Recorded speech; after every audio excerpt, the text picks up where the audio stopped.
বাংলাদেশ ও চীনের দ্বিপাক্ষিক সম্পর্ক বর্তমানে ইতিহাসের অন্যতম সেরা ও শক্তিশালী অধ্যায়ে পদার্পণ করেছে। উন্নয়ন, বাণিজ্য ও ভূ রাজনীতির কৌশলগত অংশীদারিত্বে দুই দেশের এই মেলবন্ধন বাংলাদেশের অর্থনীতি ও অবকাঠামো খাতে এক অভূতপূর্ব সম্ভাবনার দুয়ার খুলে দিচ্ছে। ঢাকায় নিযুক্ত চীনা রাষ্ট্রদূত ইয়াও ওয়েনের সাম্প্রতিক বক্তব্যে দুই দেশের এই গভীর বন্ধুত্বের ফলেই উন্মোচিত হয়েছে বাংলাদেশের অগ্রযাত্রার এক নতুন দিগন্ত।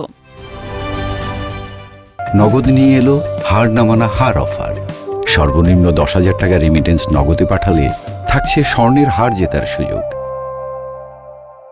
এ সময় বাংলাদেশ চীন সম্পর্কের এক নতুন সম্ভাবনার বিস্তৃত রূপরেখা তুলে ধরেন রাষ্ট্রদূত ইয়াও ওয়েন, যেখানে তিনি তিস্তা মহাপরিকল্পনা বাস্তবায়নের পূর্ণ সহযোগিতা, বাংলাদেশের পণ্যের জন্য চীনা বাজার আরও উন্মুক্ত করা, দ্রুত গতির বুলেট ট্রেনের সম্ভাবনা এবং রোহিঙ্গা সংকট সমাধানে সক্রিয় মধ্যস্থতা করার কথা উল্লেখ করেন।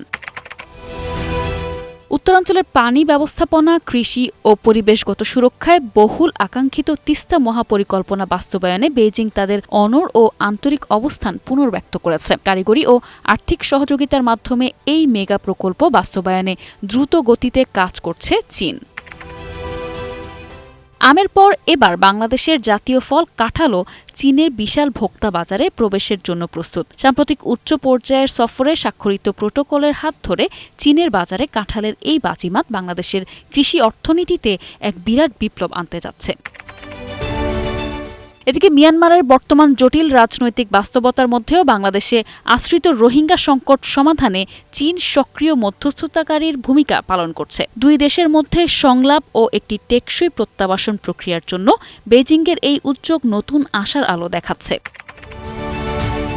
এছাড়া যোগাযোগ ব্যবস্থায় এক যুগান্তকারী পরিবর্তনের আভাস দিয়ে বাংলাদেশে চীনের উচ্চগতির রেল প্রযুক্তি চালুর সম্ভাবনা তৈরি হয়েছে। বাংলাদেশ চীন মিয়ানমার অর্থনৈতিক করিডর এর পাশাপাশি ঢাকা চট্টগ্রামের মতো গুরুত্বপূর্ণ রুটে বুলেট ট্রেন চালুর এই উদ্যোগ দেশের অর্থনীতিকে আরও গতিশীল করবে। অপরদিকে রোহিঙ্গা প্রত্যাবাসন প্রসঙ্গে রাষ্ট্রদূত বলেন, মিয়ানমারে নতুন রাজনৈতিক বাস্তবতা তৈরি হয়েছে। এই পরিস্থিতিতে বাংলাদেশ ও মিয়ানমারের মধ্যে সংলাপ এগিয়ে নিতে এবং টেকসই সমাধান খুঁজে বের করতে চীন মধ্যস্থতামূলক ভূমিকা অব্যাহত রাখবে। নিশা আলম, 21 টেলিভিশন।